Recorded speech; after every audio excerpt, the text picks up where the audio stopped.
Guess who's back, Carly? What's up, old smoking buddy? Guess who's back? That's right, YouTube. It's your boy Keebaloo coming back at you again. Long overdue cigar review. Today, we're going to chop it up about this. The Perdomo Artessanal Sumatra. Should be fun. So I'm going to get it laid up, smoke it up, holler back at you. Till then, peep the intro.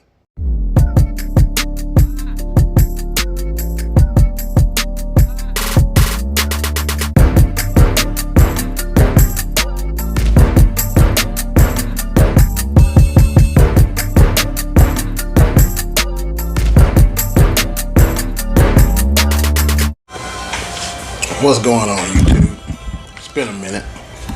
It's your boy Keebaloo is back in the saddle. Bear with me as I try to get acclimated. I'm kind of like I'm out of practice with all this. But it's amazing. I found me a little hole in the wall. Not really a hole in the wall. It's a barbershop field lounge that I hang out at. It's amazing because, you know, when I started this cigar evolutionary journey, just did it for myself, you know, trying to acclimate myself to cigars and flavor profiles and different mindsets of them and stuff like that. And it's come to find that this community is really cool. Met some people that have actually subscribed to the channel, and was wondering when I was going to do some new content. But you know, as we emerge out of COVID and life gets in the way, you don't really have enough time to sit down there and talk about a cigar. You just want to enjoy a cigar. And I assure you, I've been enjoying some good cigars. But that being said, today we're going to smoke on the Perdomo Artessanal Sumatra. I found out that the name Artesal actually means handmade, and this is a handmade Nicaraguan torpedo Sumatra. This particular one is a 5x50, about 5x50, yeah, I don't think it's 5x52. I went ahead and got a little V cut on it. Not a huge fan of torpedoes because you always got to figure out how to cut them, and if I use a straight cut, I usually get too far off. But today, I went ahead with that. I got kind of better at it. The smell on it, the draw, I've been kind of, as I've been preparing to have this conversation with you about this particular cigar, I've been kind of doing cold draws on it.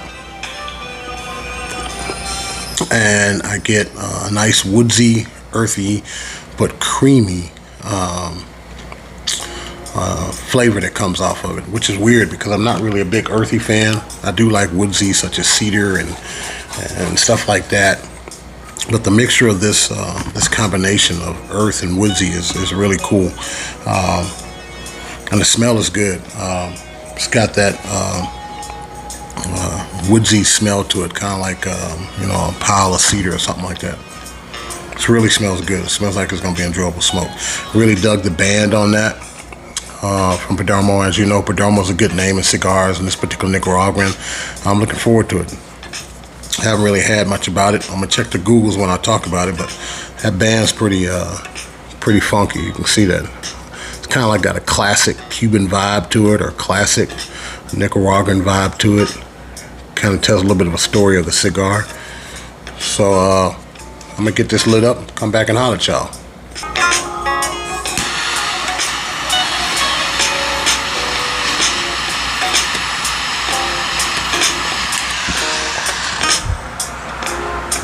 Well, it's been so long, so I figured I'd just light it and talk to y'all. I know this is a cigar conversation, but peep this lighter. My brother-in-law turned it on to me. I'm gonna let y'all go ahead and look at the name at it. I got it from that well-known spot on the internet where you can put in stuff that's kind of amazing. But it was under 50 bucks. Comes with its own cigar rest. It's got a punch in here. I mean, quadruple lighter, got nice weight to it. I'm not big on, I like accessories, and I'm not big on giving, you know, unjust due. If you see this one, I'd peep it. That's the name of it. I'm not gonna get no trouble by saying nobody's name. So if y'all see it, wanna look for a good lighter, there it is.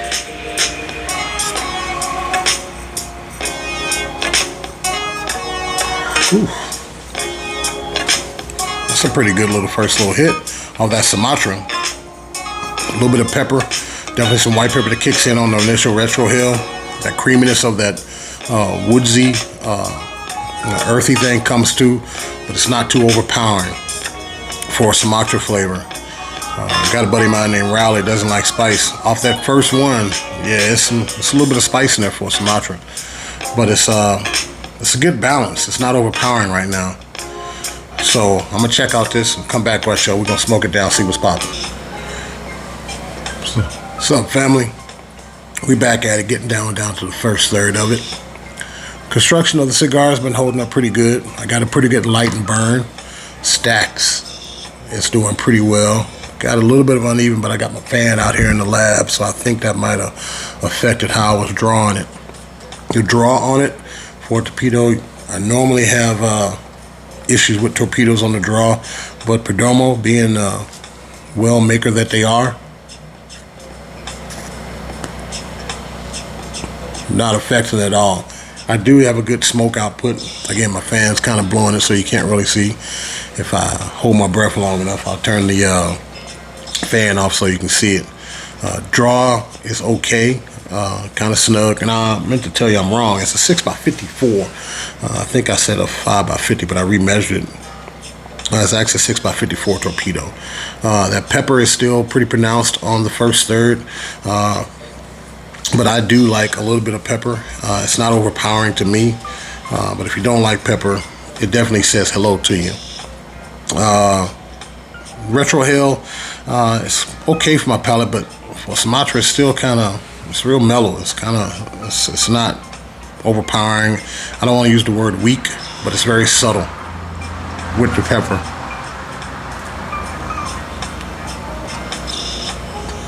So far, I'm enjoying the smoke. Just then, I got a little bit more of that woodsy or cedar type flavor profile that comes and shows itself to me, mixed in with the pepper. And right now, those are two flavors that I'm getting. I can feel the pepper on the back. I can feel or taste the earth and woods on the retrohale. It's not a lot of transitions from that right now, but really good cigar in regards to midday, after lunch type stick. Not hitting me across the head, but so far so good. Those two particular notes, the earth and woodsy, are coming to pretty good on there. Nicaraguan cigar, as I said, torpedo style. So I'm gonna let it tell me some more stories, and I'm gonna come back and holler at y'all. Y'all hang tight. What's up, family? I'm back again. As you can see, Ash is on a rating scale of 100. I got straight dimes, and I've been smoking pretty enthusiastically, taking about a puff maybe every minute or so, holding this good. I'm gonna see if I can maintain it and not make a mess.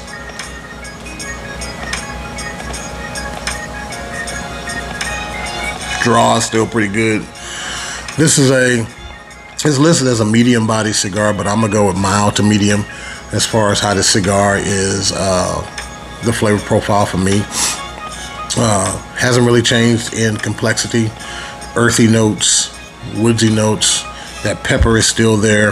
It has died down a little bit, but it comes back on as I get into the second third of the cigar. I wanted to look at some of the notes I got. Is that Nicaraguan Artesanal, means handmade, as I said before. It comes out of Perdomo, the Jalapa Valley. The binder, I believe, is a Cuban seed. I think I read that right somewhere, if I'm not mistaken on my notes. Overall, mellow cigar. I think I was puffing too fast, but I think I got a little bit of that nicotine buzz that comes with a good cigar, but I blame it on myself, not on the tobacco. It's a very relaxing cigar, not giving me a lot of drama at all. That burn for this cigar is phenomenal. Look at that. That's eyeliner all across there. I got dimes stacked as far as ash go.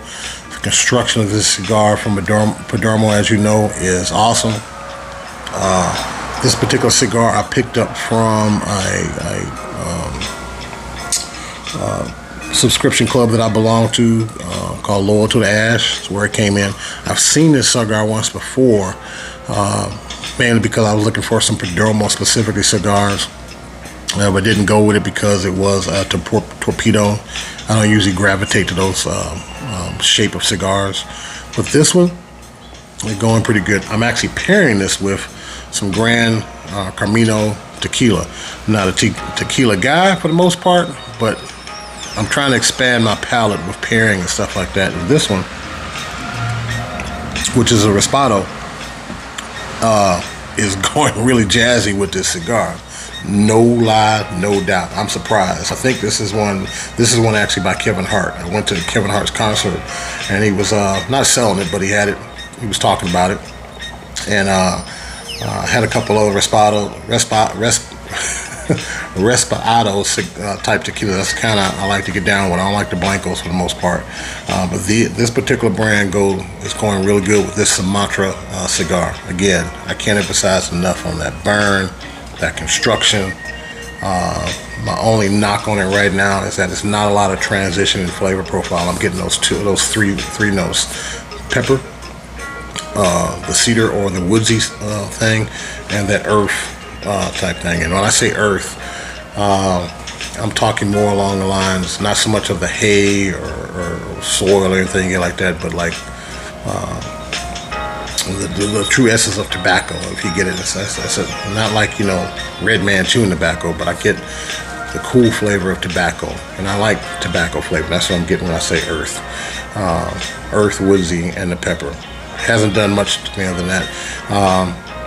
I use the word creamy and smooth because it is a smooth smoke as far as the draw. As far as those three combinations of flavor profiles I pick up, they transition together amongst themselves really well, and that's what this cigar is doing for me. I'm really enjoying it. So I'm gonna get it all down to the final third, see what it has to say, if it transitions or not. So y'all hang tight. I'll holler back.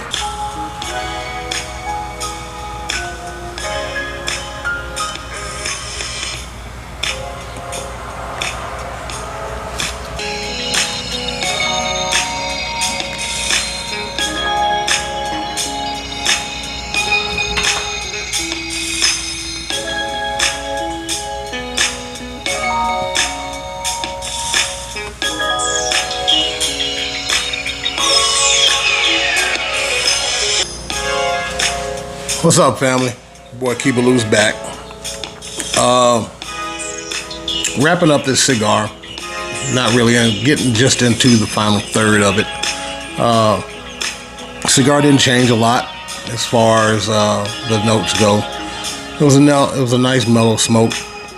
I'm probably gonna smoke another one in a couple hours, if not an hour. It's nothing to write home about.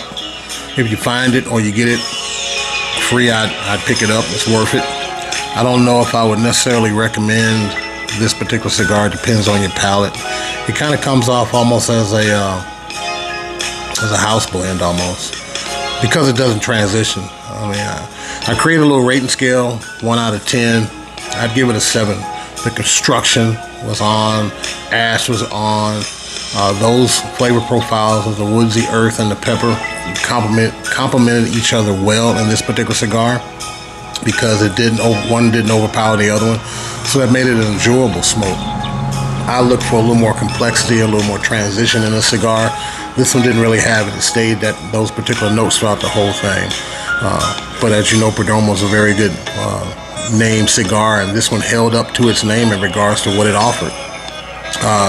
Don't know if I'd drop any coin on a cigar like this, because it didn't give me a lot of story. I like a story to be told. This one only stayed in one chapter throughout the whole cigar. Construction was good. Label was appealing to the eye. If it wasn't for the torpedo, I probably would pick it up just based on the look and feel of the cigar. So in that regards, it was enjoyable. I know that's kind of a high rating, but it wasn't a bad cigar. Just probably not necessarily from my particular palate of what I would seek to put some coin in on, you know. So that's how we got down. Welcome back to me. I'm glad y'all are still tuning in. I promise y'all more will be coming. I got some pretty good cigars that I've been smoking that I'm looking forward to giving a review on. You know, taking time to sit down and enjoy them and tell you a story explain the story that they're telling to me. I look forward to that. So remember, enjoy the smoke. Take your time. Slow down. Enjoy. Football season is upon us finally. So I'm definitely going to have more outside time to enjoy a good puff and sip. So, till the next time, family, y'all be good. Kiba out.